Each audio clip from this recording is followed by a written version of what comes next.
నిర్గమాకాండము 20 అధ్యాయము 24వ వచనం. దేవుని వాక్యం ఏం చెప్తుంది?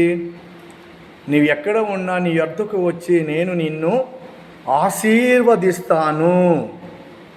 దేవుడు మనల్ని ఆశీర్వదిస్తాడు. మానవులమైన మనకు దేవుని బ్లెస్సింగ్ కావాలి, ఆశీర్వాదం కావాలి.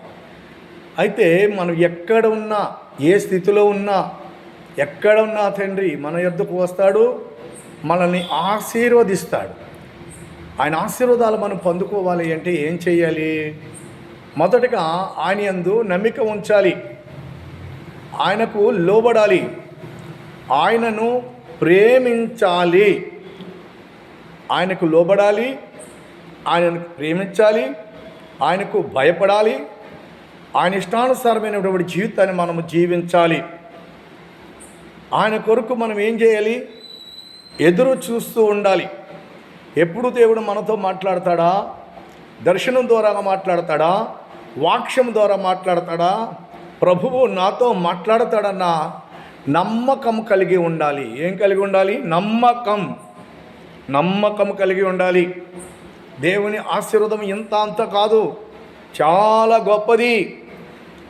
అబ్రహామును దేవుడు ఆశీర్వదిస్తే ఎంత గొప్పవాడైపోయాడు అబ్రహాం. గొప్ప ధనవంతుడు అంటే ఎంత అనుకుంటున్నారు?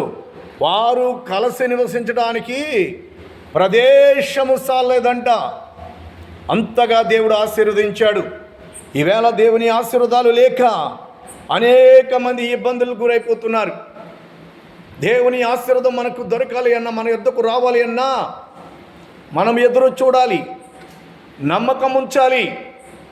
అర్థమైందండి? విశ్వాసంతో ప్రార్థన చేసి ప్రభువును బ్రతిమలాడుకోవాలి. ప్రభువు తప్పక మనల్ని ఆశీర్వదిస్తాడు. ఆమేన్.